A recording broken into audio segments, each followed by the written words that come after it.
Hi ഫ്രണ്ട്സേ, അപ്പോൾ നമ്മുടെ പുതിയൊരു വീട്ടിലേക്ക് സ്വാഗതം കേട്ടോ. അപ്പോൾ എൻ്റെ കൂടെ രുചിക്കൊച്ച് ഇട്ടിട്ടുണ്ട് കേട്ടോ.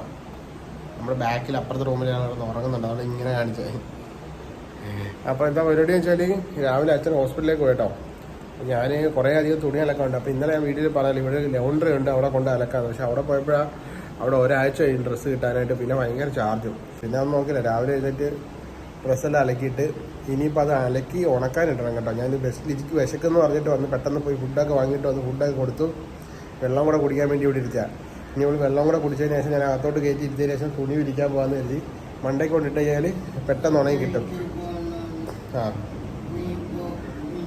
ഞാൻ പോയി ഇരിക്കട്ടെ. അപ്പോൾ അമ്മയുടെ വിശേഷം എന്താണെന്ന് വെച്ചാൽ, അമ്മ ഇന്നലെ ഞാൻ വൈകുന്നേരം കണ്ടു കേട്ടോ. അത് ഞാൻ കഴിഞ്ഞ വീഡിയോയിൽ പറഞ്ഞായിരുന്നു.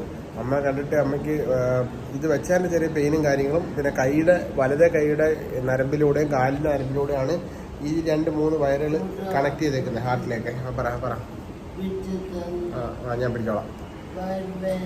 വയറുവേദന എടുക്കുന്ന ലിജിക്ക്. അപ്പോൾ അതാണ് കേട്ടോ. അപ്പോൾ ഞാൻ 2-3 ദിവസമായില്ലേ അമ്മേനെ കണ്ടിട്ട്. എന്ന് വെച്ചാൽ 2 ദിവസമായി അമ്മയെ കണ്ടിട്ട്. അപ്പോൾ 2 ദിവസം കാണാതിരുന്നപ്പോഴാണ് അമ്മ എത്രത്തോളം ക്ഷീണിച്ചു എന്നുള്ളത്. പലരും കമൻറ്റ് ചെയ്യാറുണ്ട് നമ്മുടെ വീഡിയോയിൽ, അമ്മ കുറേ ക്ഷീണിച്ചു അങ്ങനെയാണെന്നൊക്കെ പറഞ്ഞിട്ട്. അപ്പോൾ 2 ദിവസം കാണാതിരുന്നപ്പോൾ അമ്മ ഒരുപാട് ക്ഷീണിച്ചായിട്ട് എനിക്ക് മനസ്സിലായത്. കാണാതിരിക്കുമ്പോഴാണല്ലോ നമുക്ക് അറിയാം, കൂടെ നിൽക്കുമ്പോൾ നമുക്കത് മനസ്സിലാക്കാൻ പറ്റുന്നില്ലല്ലോ. എന്തുവാ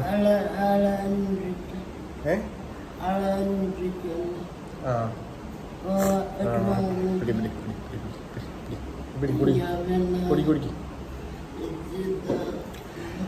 അപ്പം സംഭവം എന്ന് വെച്ചാൽ അമ്മയ്ക്ക് കുറേ ക്ഷീണമെന്ന് പറഞ്ഞാൽ അമ്മ കുറേ ടെൻഷൻ ഉണ്ടായിരുന്നു ഉള്ളിൽ. ഇതിൻ്റെ കാര്യത്തിൽ പേടിയുണ്ടായിരുന്നു. ചിലപ്പോൾ അങ്ങനെയൊക്കെ കൊണ്ടായിരിക്കാം, അത് ഒരു കാര്യം. പിന്നെ ജോലി ഉണ്ടായിരുന്നു കേട്ടോ, ഇല്ലെന്ന് ഞാൻ പറയുന്നില്ല. ഞാൻ രുചിയുടെ കാര്യങ്ങളും ഒക്കെ നോക്കി അതും ചെയ്യും, മറ്റു ജോലികൾ നമ്മളെ ഹെൽപ്പ് ചെയ്യുമ്പോൾ. എന്നാലും അമ്മ ജോലി ചെയ്തുകൊണ്ടിരിക്കുമായിരുന്നല്ലോ. അപ്പോൾ അതിൻ്റെതായ ക്ഷീണം അമ്മയ്ക്ക് ഉണ്ടായിരുന്നു. പക്ഷേ ഞാൻ പറഞ്ഞില്ലേ, നമ്മൾ എന്താ പറയുന്നത്, ഞാൻ ചെയ്യാമെന്ന് വിചാരിച്ചാൽ അമ്മ അത് നേരത്തെ കയറിയൊക്കെ ചെയ്യും ഓരോ ജോലികൾ. കാരണം ഞാൻ ഒത്തിരി ജോലികൾ ചെയ്യുന്നുണ്ടല്ലോ. അപ്പോൾ അതൊക്കെ വിചാരിച്ചിട്ടായിരിക്കും അമ്മ ഓരോ കാര്യങ്ങൾ ചെയ്യും. പിന്നെ വഴക്ക് വരെ ഉണ്ടാവും കേട്ടോ. ഓരോ കാര്യങ്ങൾ ചെയ്യുമ്പോൾ ഞാൻ ദേഷ്യപ്പെടുകയൊക്കെ. എന്ന് വെച്ചാൽ ചെയ്യണ്ടെന്ന് പറഞ്ഞാലും ചെയ്യും. നിങ്ങൾക്ക് ചിലർക്കെങ്കിലും ഞാൻ പറയുന്ന കാര്യം മനസ്സിലുണ്ടാവും. ചിലർ ആ ഒരു അവസരത്തിൽ ഇപ്പോൾ നമ്മൾ ലിജീനെ കുറേ കുറ്റപ്പെടുത്തിയൊക്കെ പറയാറുണ്ട്, പലരും കമൻറ്റ് ചെയ്യാറൊക്കെ ഉണ്ട്. പക്ഷെ അവളെ കുറ്റം പറഞ്ഞിട്ട് കാര്യമില്ലല്ലോ. അവൾ ആ ഒരു അവസ്ഥയിൽ ഇരിക്കുമ്പം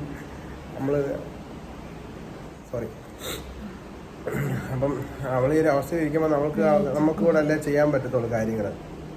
അപ്പോൾ ഒരുവിധ കാര്യങ്ങളൊക്കെ ഞങ്ങളെല്ലാവരും കൂടെ ചെയ്തു. അച്ഛനായാലും തുണിയലക്കുകയും ഞാനായാലും തുണിയലക്കുകയും ചെയ്യുന്ന കാര്യങ്ങളെല്ലാം.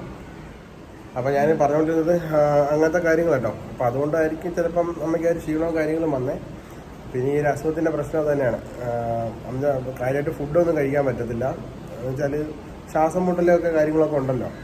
അതെപ്പോഴും ഇല്ല കേട്ടോ, എല്ലാ സമയത്തും ശ്വാസം മുട്ടലും കാര്യങ്ങളൊന്നുമില്ല. രാവിലെ രാത്രിയിൽ അങ്ങനത്തെ പ്രശ്നങ്ങളാണ് കൂടുതൽ. പിന്നെ ഈ പറഞ്ഞ കണക്ക് അമ്മ നമ്മളെന്തെങ്കിലും ജോലി ചെയ്ത് തീർത്താലും പിന്നെ ഒരു പുതിയ ജോലി കണ്ടെത്തി അമ്മ ചെയ്യും. അപ്പം അങ്ങനത്തെ ഒരു ക്യാരക്ടറും കൂടി കേട്ടോ. ചുമ്മാ കിടന്നാലും മുറ്റമൊക്കെ ചുമ്മാ തൂമ്പയൊക്കെ എടുത്തിട്ട് കിളയ്ക്കാനൊക്കെ തോന്നും.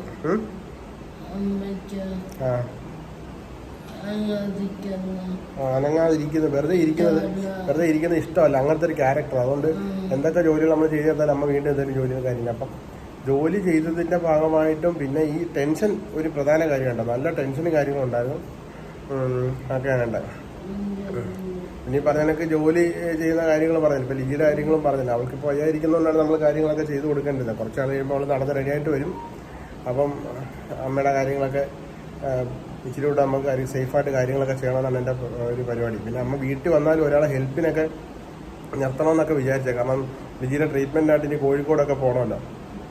വീട്ടിലുള്ള ഹെൽപ്പിന് നിർത്തണമെന്നൊക്കെ വിചാരിച്ചിരുന്നു. അപ്പം അച്ഛൻ പറയുന്നത് വേണ്ട, ഇപ്പം ഞങ്ങൾ വീട്ടിൽ വന്ന് നിന്നിട്ട് വീട്ടിൽ നിന്ന് ജോലിക്ക് വന്നു. ഇപ്പം അവൾക്കാണ് ജോലി എന്ന് വെച്ചാൽ അവർക്ക് 4 ദിവസമേ ലീവുള്ളൂ.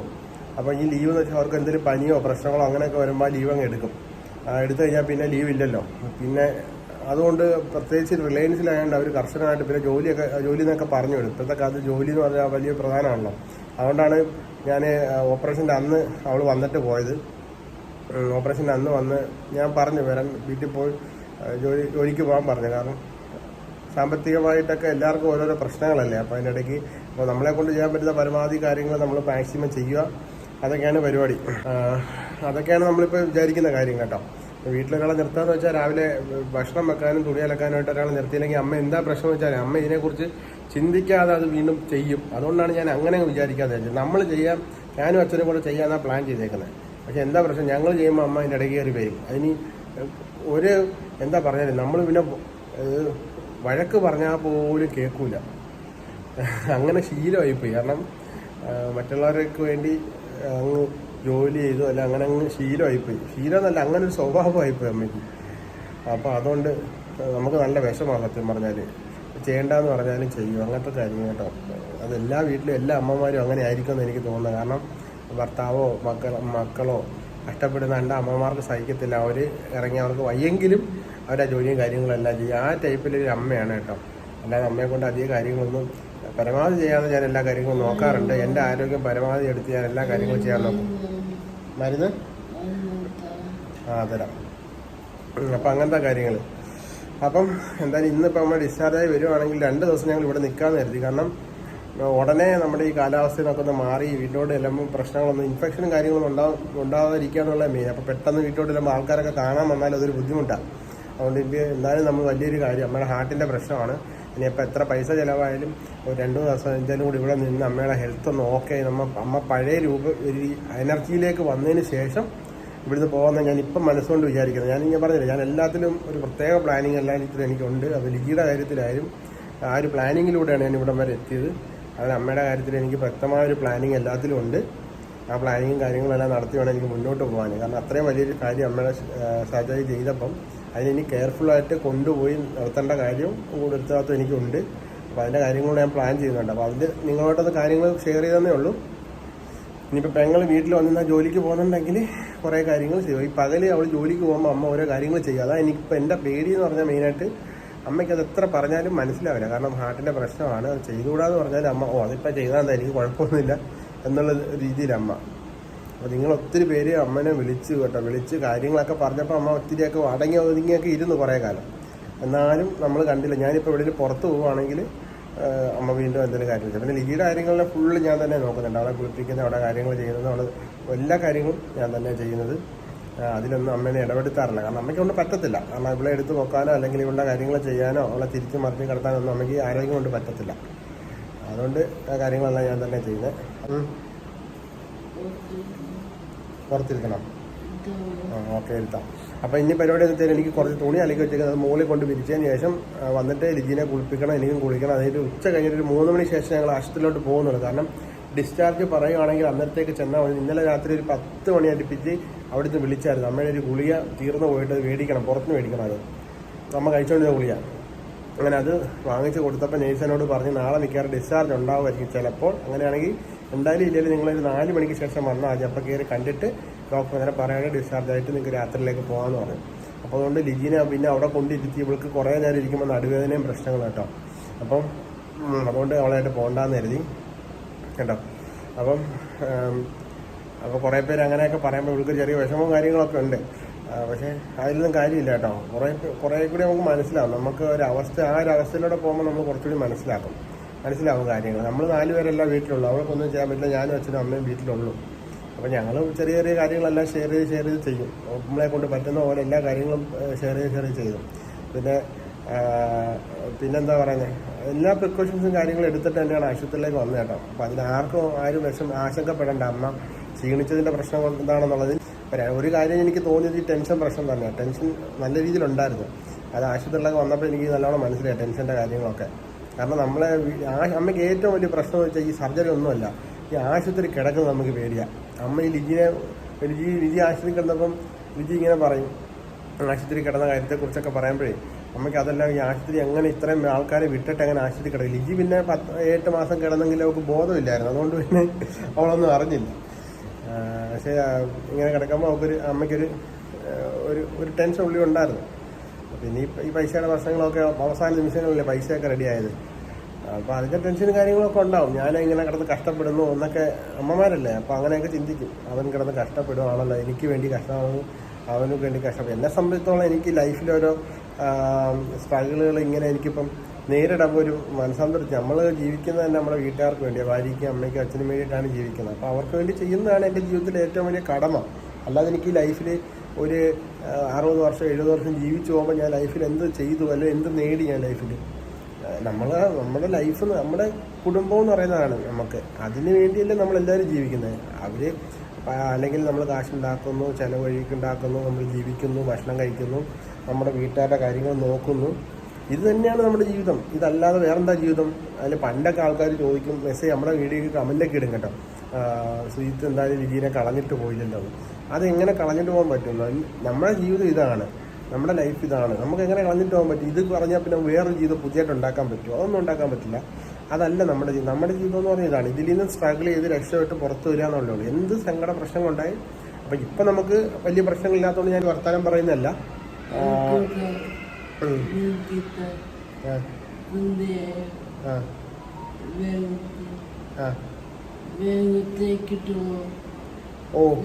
എനിക്ക് ഇത്ര സുന്ദരിയായ വേറൊരു പെങ്കൊച്ചിനെ കിട്ടും. അതുകൊണ്ട് ഇവള് പറഞ്ഞ കേട്ടാ, വേറെ പോയാൽ എനിക്ക് ഇത്ര സുന്ദരിയായിട്ട് കൊച്ചിനെ കിട്ടണം. ഓ, കാര്യം പറയാണ്ടിരിക്കും. എന്ന് വെച്ചാൽ നമ്മുടെ ലൈഫ് എന്ന് പറഞ്ഞാൽ അതാണ്. നമ്മൾ അതിൽ സ്ട്രഗിൾ ചെയ്തിട്ട് മുന്നോട്ട് വരിക. ചിലപ്പോൾ എനിക്ക് നാളെ ഇതിലും മോശാവസ്ഥ വീണ്ടും ഉണ്ടാവുമായിരിക്കും, ചിലപ്പോൾ നല്ല കാലം ഉണ്ടാവുമായിരിക്കും. പക്ഷെ അത് എന്താണോ ഭാവിയിൽ ഇങ്ങനെ ഉണ്ടാവും അങ്ങനെ ഉണ്ടാവുന്നതിനെക്കുറിച്ച് ഞാനിപ്പോൾ ഒന്നിനെക്കുറിച്ചും ടെൻഷനാവുന്നില്ല. ഇപ്പോൾ ഉള്ള കാര്യങ്ങൾ പരമാവധി ചെയ്യാൻ പറ്റുന്ന കാര്യങ്ങൾ നല്ല രീതിയിൽ ചെയ്തുകൊണ്ട് പോകാം. അപ്പോൾ അതിൽ ഏറ്റവും വളരെ സമാധാനവും സന്തോഷമുള്ളൊരു കാര്യം എന്ന് വെച്ചാൽ അമ്മയുടെ സർജറി അമ്മയുടെ ഒരു സന്തോഷം പോലെ നല്ല രീതിയിൽ ചെയ്യാൻ പറ്റി. അതാണ് എനിക്കിപ്പോൾ ഏറ്റവും വലിയ കാര്യം. അതിൽ എല്ലാവരും ഓരോരുത്തരും വിളിച്ചിട്ടേ നമ്മളോട് ഇങ്ങനെ പറയും, അതൊന്നും കുഴപ്പമില്ല, അതൊന്നും ഒരു പ്രശ്നം ഉണ്ടാവില്ല. ഇന്നലെ ഇപ്പോൾ ഒരു കോളും കൂടി വന്നേ ഉള്ളൂ. പല പല സ്ഥലങ്ങളിൽ നിന്ന് കേട്ടോ, ഊട്ടിയിൽ നിന്നും വയനാട്ടിൽ നിന്നും മലപ്പുറത്തുനിന്നും അങ്ങനെ പല പല സ്ഥലങ്ങളിൽ നിന്ന് നമ്മുടെ കേരളത്തിലെ തിരുവനന്തപുരം മുതൽ അങ്ങ് കാസർഗോഡ് വരെയുള്ള എല്ലാ ജില്ലകളിൽ നിന്നും ആൾക്കാരിങ്ങനെ നമ്മളെ വിളിച്ചുകൊണ്ടിരിക്കുക. അപ്പോൾ ഇവിടെ യുവന്മാർ കണ്ടിട്ട് എന്നോട് ചോദിക്കുക, ചേട്ടൻ ഈ കോളുകളൊക്കെ എങ്ങനെ കറക്റ്റായിട്ട് അറ്റൻഡ് ചെയ്യാൻ പറ്റുന്നുണ്ട് എന്നുള്ളത്. കാരണം എല്ലാ കോളുകളും ഞാൻ അറ്റൻഡ് ചെയ്ത് അവരോട് സംസാരിച്ച്, അത് 1 മിനിറ്റ് ഒന്നും അല്ല കേട്ടോ, മിനിറ്റുകളോളം സംസാരിച്ച് ഡീറ്റെയിലായിട്ട് കാര്യങ്ങളെല്ലാം പറഞ്ഞിട്ട്. അപ്പോൾ നമ്മളെ സംബന്ധിച്ചോളം എൻ്റെ ഒരു പവർ എന്ന് പറയുന്നത് എനിക്കതാണ് കേട്ടോ. അങ്ങനെ ഒരു 5 ആളെങ്കിലും നമ്മൾക്ക് വേണ്ടി നല്ലത് പറയാനും നമ്മളെ സപ്പോർട്ട് ചെയ്യാനും നമ്മളെ ഒന്ന് ബൂസ്റ്റ് ചെയ്ത് മുന്നോട്ട് കൊണ്ടുവരാനും പുറകിൽ ആൾക്കാരുള്ളത് തന്നെ എൻ്റെ ഏറ്റവും വലിയൊരു ബലമാണ്. അത് എന്നെ സംബന്ധിച്ചോളം ഞാൻ അതേ കാര്യത്തിൽ ഭയങ്കര ബ്ലെസ്ഡാണ് ആ കാര്യത്തിൽ. കാരണം ഇത്രയും പേര് നമ്മൾക്ക് വേണ്ടി സപ്പോർട്ട് ചെയ്യാനും നമ്മളൊരു ആശ്വാസമാക്കെങ്കിലും പറഞ്ഞ് നമ്മൾ തളർച്ചയിൽ വീണാലും നമ്മളെ കൈയടിച്ച് അപ്പ് എന്ന് പറഞ്ഞ് മുന്നോട്ട് കൊണ്ടുപോകാൻ ആൾക്കാരുള്ളിടത്തോളം കാലം നമ്മൾ ഭയങ്കര എനർജിയാണ്. അത് അനുഭവിച്ചവർക്ക് അത് മനസ്സിലാവുള്ളൂ, ആ ഒരു എനർജി. അപ്പം എല്ലാവരോടും ഒരുപാട് സ്നേഹവും നന്ദിയും കടപ്പാടും ഒക്കെ ഇപ്പോഴും അറിയിക്കട്ടോ. അപ്പോൾ എല്ലാവരോടും ഒരുപാട് നന്ദി, ഒരുപാട് നന്ദി ആ കാര്യത്തിൽ. അപ്പം പിന്നെ എൻ്റെ ബാക്കി കാര്യങ്ങൾ ഞാൻ ചെയ്യട്ടെ. അതൊന്ന് പറയണമെന്ന് വിചാരിച്ചു. ഒന്ന് ഇരുന്നതിന് ശേഷം പറയാമെന്ന് കരുതി. 2 ദിവസമായിട്ട് വല്ല ഓട്ടവും കാര്യങ്ങളുമാണ്. ഇനിയിപ്പോൾ അച്ഛൻ രാവിലെ പോയതുകൊണ്ട് ഇനി അച്ഛൻ ഉച്ചയാകുമ്പോൾ വരും. അപ്പോൾ ഞാൻ രുചിയായിട്ട് പോകും. പിന്നെ രുചിക്ക് വയറുവേദനയുണ്ട്, രുചിക്ക് ഇപ്പോൾ പീരീഡ്സ് ആയിട്ടുണ്ട്. അപ്പം അതിൻ്റെ വയറുവേദനയും കാര്യങ്ങളൊക്കെ തുടങ്ങിയിട്ടുണ്ട്. അപ്പോൾ അങ്ങനെയാണെങ്കിൽ ഇതിന് ഇവിടെ ആക്കിയിട്ട് പോകണമെന്നാണ് അവൾ പറയുന്നത്. അപ്പം അതാണ് വിശേഷം കേട്ടോ. അപ്പോൾ ഞാൻ ആ തുണിയൊക്കെ അത് വിരിച്ചിട്ട് വരട്ടെ, വിരിച്ചിട്ട് വന്നിട്ട് കാണാം കേട്ടോ. ഓക്കെ, ഇവിടെ ഇരിക്കണേ. ഉരുട്ടിക്കൊണ്ട് അങ്ങോട്ടും ഇങ്ങോട്ടും പോകില്ല കേട്ടോ.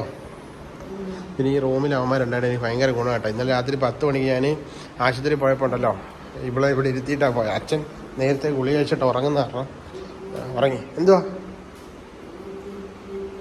തിരിച്ചോ? എങ്ങോട്ട്? ഇങ്ങോട്ടോ? അവനവിടെ കിടന്ന് ഉറങ്ങുമോ? ഞാൻ പോയിട്ട് വരാം. ഓയ്, കൊച്ചിനെ കൊണ്ട് തോറ്റി. അപ്പോൾ അവന്മാർ ഇന്നലെ ഞാൻ അങ്ങോട്ട് പോയപ്പോൾ അവന്മാർ എന്നോട് പറഞ്ഞു, ചേട്ടൻ പോയിട്ടോ, ഞങ്ങൾ ചേച്ചിനെ നോക്കിയോളാന്ന് പറഞ്ഞിട്ട് അവന്മാർ ഇവിടെ ഇരുന്ന് കേട്ടോ. ഇവിടെ ഇരുന്നോ, പോയിട്ടോട്ടെ. വിളിക്കണ്ട ഉറങ്ങട്ടെ. ഇവൾക്ക് എന്താ അറിയിച്ചാലേ ഉറങ്ങി കിടക്കുന്നവരെ വിളിച്ചോണ്ടതാണ്. അതിനോട് ചോദിക്കും, ഒരു പ്രാവശ്യം ഒന്ന് വിളിച്ചോട്ടെ എന്ന് പറഞ്ഞു. പിള്ളേരേട്ടോ, നല്ല സ്നേഹമുള്ള പിള്ളേരാ. അവന്മാർ മലപ്പുറം, പാലക്കാട്, കോഴിക്കോട് അവിടെയൊക്കെയാണ് സ്ഥലം കേട്ടോ. അയ്യോ, ഇനി ഇതിൻ്റെ മണ്ടേക്കോട്ട് അങ്ങനെ പോകും. ഇതാണ് വഴി, ഇതായിരിക്കും. ഇവിടെ വേറെ മുറിയും കാര്യങ്ങളൊക്കെ ഉണ്ട് കേട്ടോ മുകളിലൊക്കെ.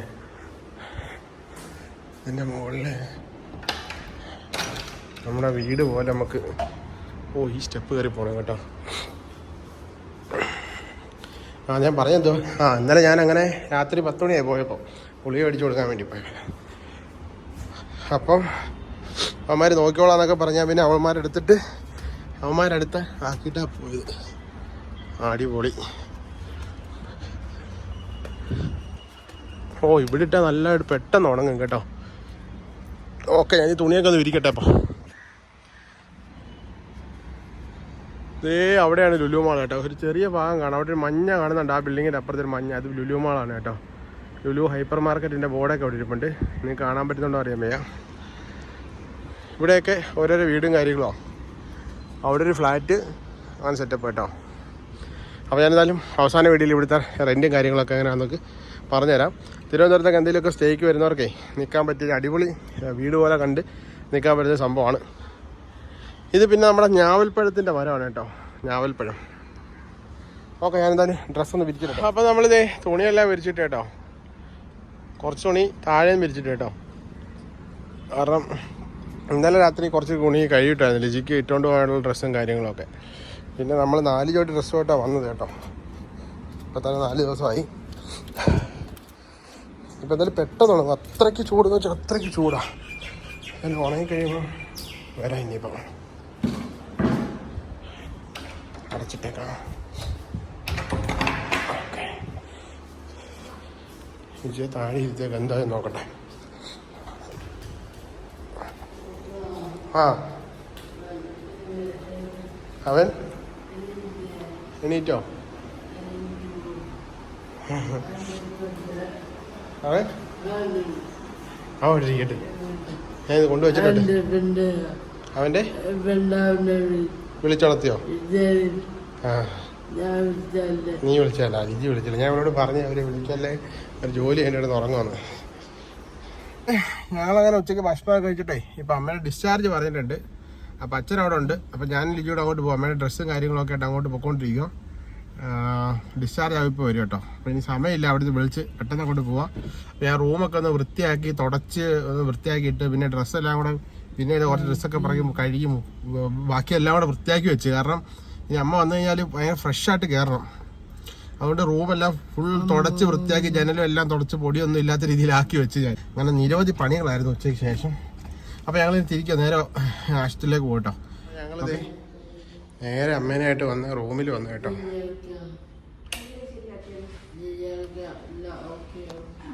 എല്ലാം ശരിയാവുന്നു. കൈയുടെ വേനയുടെ ഓക്കെ എല്ലാം ഓക്കെ. അമ്മ പെർഫെക്റ്റ് ആവും. മാസ്ക് ഊരുണ്ട് കേട്ടോ. മാസ്ക് ഫുൾ നേരം വെച്ചോ. പിന്നെ റൂമിൽ നിന്ന് അധികം ഇറങ്ങണ്ട. 2 നൈറ്റ് മേടിക്കാം. വേറെ നൈറ്റ് ഇരിപ്പുണ്ടല്ലോ ഒരെണ്ണം. ഫ്രണ്ട് ഓപ്പൺ മേടിക്കണല്ലേ? ആ, അപ്പോൾ ഇവിടെ അടുത്ത് ഫ്രണ്ട് ഓപ്പൺ ഉണ്ടോ എന്ന് അറിയാൻ വയ്യ.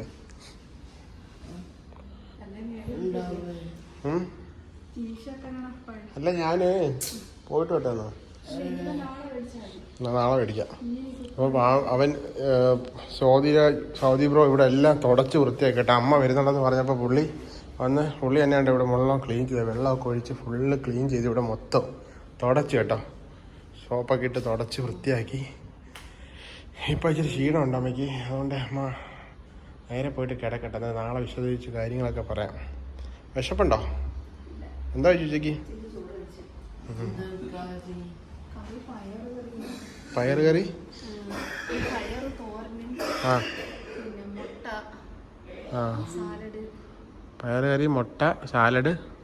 ലിജി കഴിച്ച് മടുത്ത ഫുഡ്. ലിജി കഴിച്ചിട്ടില്ല. ഒരു കറി ഏത്തക്ക വെച്ചിട്ടാ. അത്രയും കറി ഉണ്ടല്ലേ? സൂപ്പർ ഫുഡാണല്ലോ. അപ്പോൾ അതാണ് കയ്യിലൂടെ ചെയ്തേട്ടാ. കയ്യിൽ നീരുണ്ടാവാ? ആണോ? നീരുണ്ടോ? കുറച്ച് ദിവസം അത് അഴിക്കണ്ട കേട്ടോ. അതൊക്കെ ഇനി ഇവിടെ അടുത്താണ് ഹോസ്പിറ്റലിൽ കൊണ്ടുപോയിട്ട് അയച്ചാൽ മതി. എന്നിട്ട് ഡ്രസ്സ് ചെയ്യിപ്പിക്കുകയാണ്. പറഞ്ഞോ?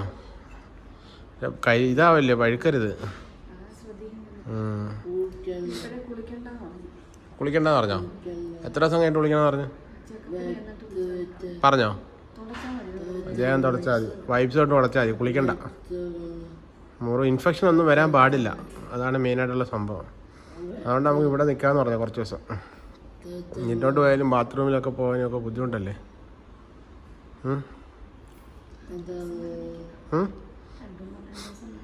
ഞായറാഴ്ച പോവാം അല്ലേ? ഇന്ന് വ്യാഴം. 3 ദിവസം ഇവിടേക്ക്. തിങ്കളാഴ്ച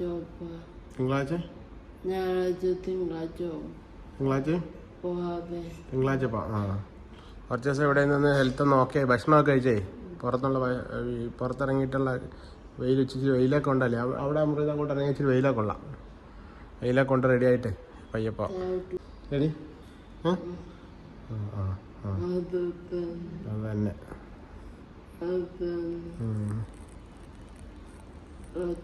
കുറച്ച് ദിവസം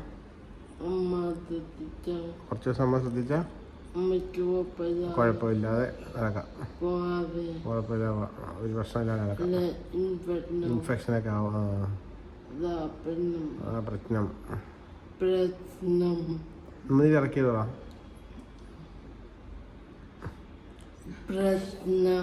പ്രശ്നം. അപ്പം അതാണ് വിശേഷം.